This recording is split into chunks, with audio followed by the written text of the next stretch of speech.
Well, I'm back with Peter McLernon. How are you, Peter? Good, mate. Very good. What a great segment we did last time. You were explaining the difference between marketing and advertising, Yes. building that trust factor, Yeah. and how you're condensing it to online and your funnel explanation of why. Yeah. It's you learn the hard way sometimes. You know, when you're spending money, you have to learn and adapt pretty quickly to what's effective, basically. You know, when you go through a business journey, sometimes it can be pretty tough, and I think everyone has ups and downs, and especially startups, they start going, but even normal business people, they hit plateaus sometimes, and one of your passions has been around motivation, how to push past that barrier. Yeah, that's right. Basically, I think it all revolves around having a plan. So I try to have a 5-year plan. So, what I would call a long-term plan would be 5 years. And then a short-term plan would be, say, the next 12 months, and each of those 12-month plans fit into achieving the 5-year goal. Yeah. So it really boils down to how people actually think and understanding how you think. People are thinking all the time, but not a lot of people understand what the thought process is. If you can get to understand that and control thinking, then you control all of your thoughts and where you're going, and you can organise yourself towards goals, which keeps you positively motivated at all times. So, Are you talking about where you see a lot of business people, they'll go in and they'll try to be everything to everybody instead of getting a little bit more, you're starting to get a little bit more cloudy, you're saying be more precise in what you're about? This is more about personal goals and personal motivation, because that is if you're running a business, then that translates into business motivation. Pretty much you're captain of the ship. So how you think and how you're motivated affects how that ship runs, and whether you flounder or whether you get to your destination. So just talking about the way that people do think, there are 4 or 5 factors that are involved in any kind of thought process and motivation and achieving goals. So the first one is to have a positive attitude, and that can, even if you don't have that, you can build it through positive affirmations. So the change comes to the human brain much more in much more difficult ways as you get older. The brain waves change, for example. So as a young child, your mind is open, completely open and non-judgmental.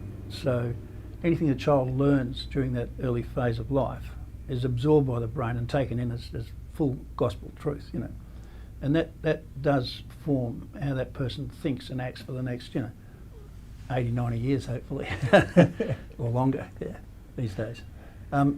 So you need to, as you get older, you need to be able to open your mind again to new and more positive ideas, or to change, for example. And one way to achieve that is through a meditative state. So whenever you're thinking about your positive motivations and your goal making and so on, you need to be in a very quiet space without interruption, so you can open the mind, the subconscious mind, to positive positive thoughts and so on towards achieving your goals. So the first thing is that you can change the way you think. The subconscious mind gathers everything throughout life, and then feeds it back out through your conscious mind, so that you react in the same way every time to a certain circumstance, because it's all stored up here in your subconscious mind. So they say, "Oh, that's Peter." That's Peter speaking. Because that's the way he is. Yeah. So anyway, but I've done a lot of interviews with a lot of self-made millionaires, and I've watched a lot of interviews from your Warren Buffetts to your, and every single one of them has said exactly that. They take time out of their day where they have some quiet space, which just them, and put those positive thoughts into their minds that keeps them. And we're talking, billionaires are still doing it. Yeah. So, sometimes you don't have to do it so often, because if you do it regularly, that can overtake the need to do it often, because it's ingrained, it becomes part of your personality that you want to achieve these goals, because you've put all the information and the goal and the knowledge that, of what you want to achieve into your subconscious mind. So it's automatically feeding out every day, no matter what you're doing. So you can go back and visit it once a week after a while, as long as it's set, in your mind. But the other ingredients, and these ingredients are the same. If you read any of the great motivators, they all have the same ingredients, because there's only one form of the truth. So they might dress it differently, but The Secret, Think and Grow Rich, all of these books are built on the same principles. So one is positive thoughts or positive affirmations. The second one is faith, having faith in in yourself or in God or in your ability to achieve things. So faith is another ingredient. Vision. So being able to visualise positively what it is that the goal that you want to achieve. You actually see yourself as having achieved it. So, and then repetition.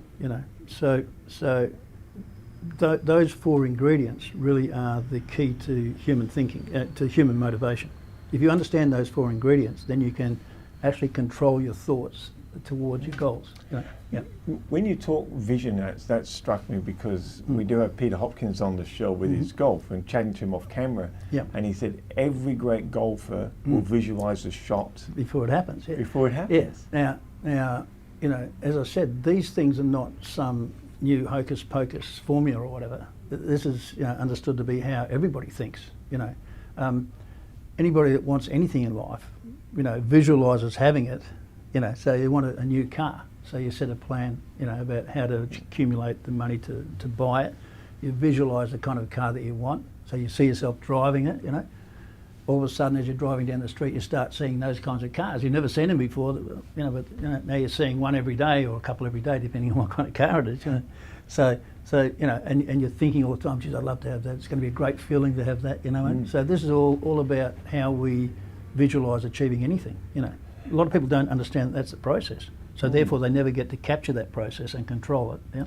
So understanding the process then, do you find if people are not motivated, it's because the goal or that main thing they're putting into is just not aspiring enough, or it's too easy, or maybe it's they're just being a little bit too much? Someone said you can be a billionaire when they're scratching to find the milk money this week.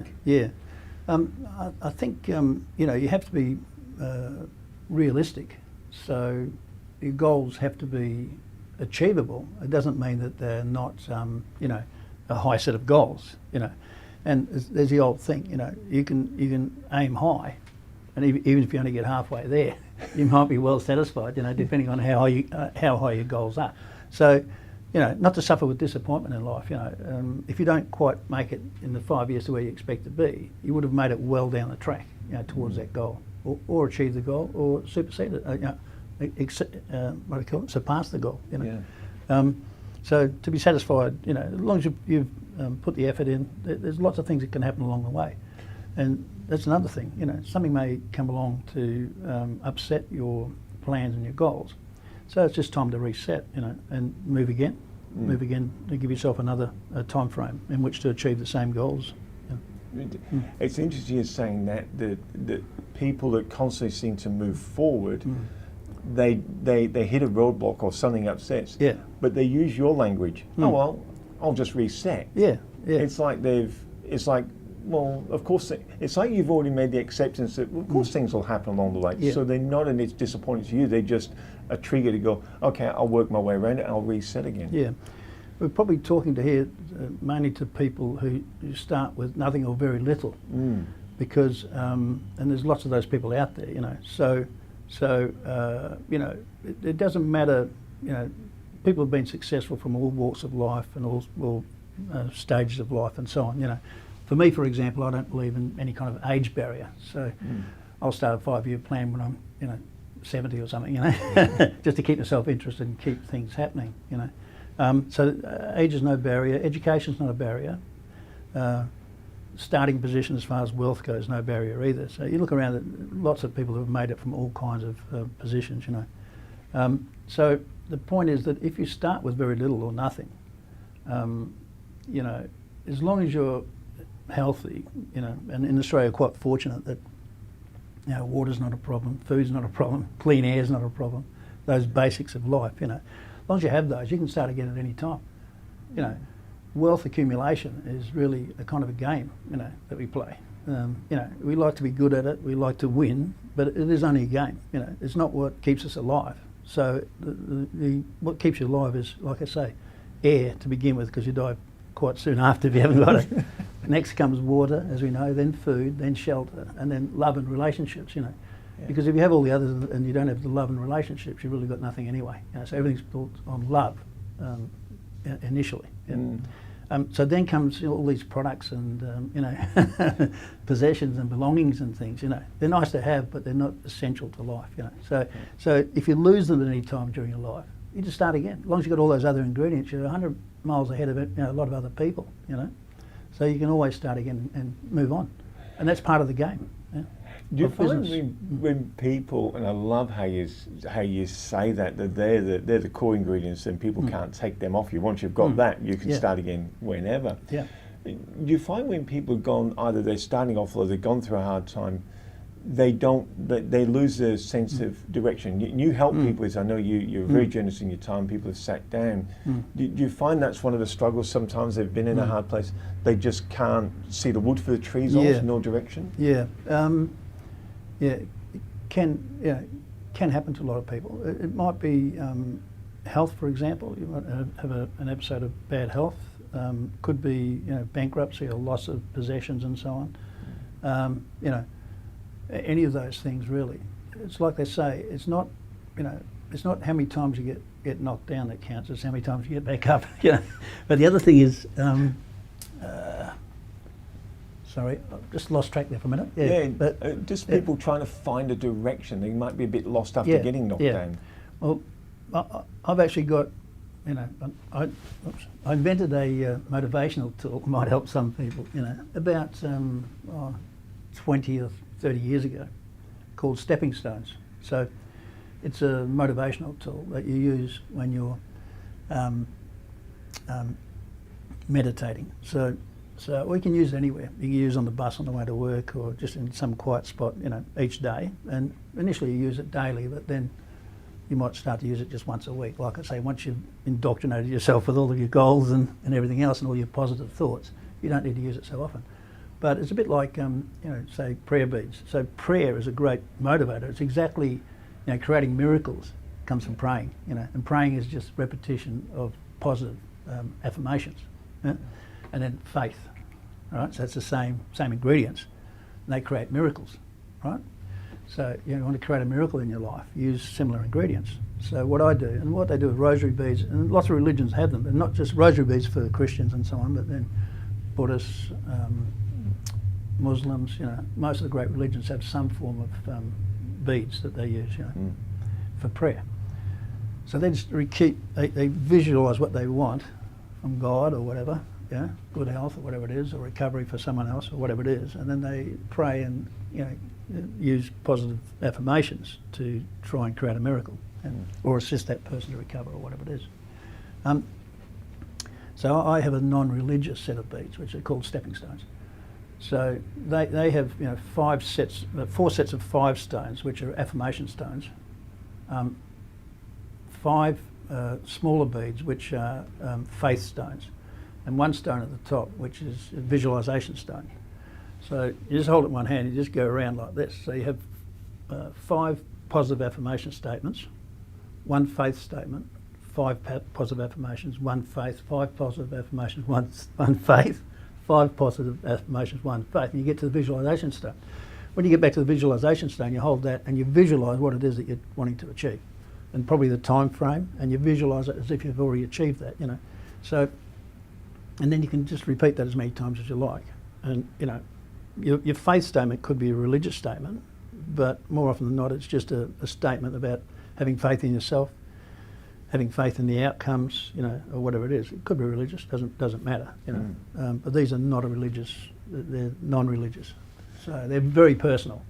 The more you use them, I use certain stones there as well. So I might use rose quartz, for example, which is the love stone. So that gives a basis of love to the whole process. And then you use lapis lazuli for the visualization stone, because that's the mind stone, you know. That doesn't mean a lot, but throughout history, these stones have gathered some, traits, you might say. Yeah. Yeah, I think it's one of those things, and people listening will go, I can see what you're saying. Success leaves clues. It's a really and if you look at the people who are successful, they've all got tools, and they've all got, as you said, that 4-step system. Yeah. And as you said, the 5 affirmations, and then the faith, and then the actual visualization. They all have that system, and that system has been proven to work all the time. That's absolutely fascinating. Yeah, all this does is gives a physical aid to the thought process. You can run through the thought process without any kind of physical aid, but this just helps you to go through it in a methodical way and continuously come back to the same themes. So you're kind of building, you're building faith within that. You know, every time you use those stones, it adds to what you've done in the past with them, you know. So each time you pick them up, they're more valuable to you, more valuable aid to you. Yeah. All you're really doing is organising your own thought processes in a certain way towards a certain goal. Yeah.